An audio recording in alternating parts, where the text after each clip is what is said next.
When we're looking at perimeter security systems, there are so many different products on the market.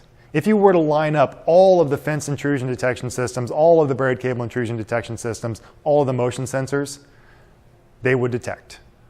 Everything on the market detects alarms, right? That's what the products are intended to do.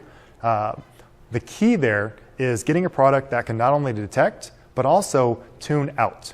We want the highest probability of detection with the lowest vulnerability to defeat and the lowest nuisance alarm and false alarm rate. So when we're looking at this, we want to do, of course, we want it to detect, but we also want them to be able to locate. Locating around the perimeter is kind of the point of detection, right? We detect somebody, we locate where that detection takes place. We want to be able to adapt to the zone needs, to the site needs.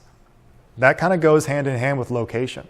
If we're looking at a system that has a processor and one cable, and that one cable is a zone, then if that zone is 1,000 feet long, then we're locating to within 1,000 feet.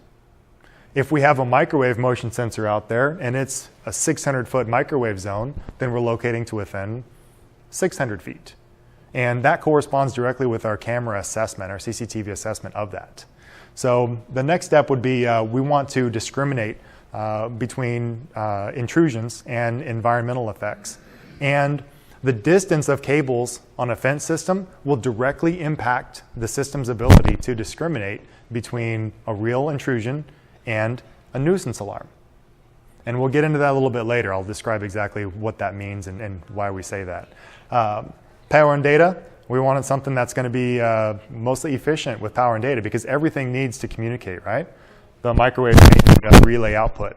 Your fence system may need an RS-422 communication back to your control room. Everything needs to be able to be turned on and communicate back to report when something's happening and where it's taking place. Next, and certainly not least, we like to say that our systems have a little bit of an advantage here with the ability to have local and remote diagnostic capabilities.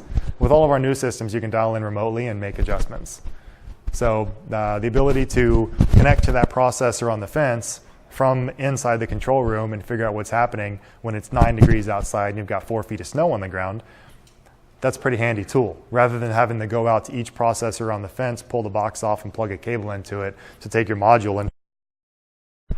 Okay, so reviewing all of these, the idea here is that we have a system that can detect well, that locates accurately around the perimeter, that is adaptable to the site conditions, has flexible power and communication structure. If it's flexible, then you're going to save money when you're installing it on site. Local and remote maintenance for ease of use for the operators and the technicians. And then, of course, the integration either via software development kit to a head end, relay outputs, or potential serial communication.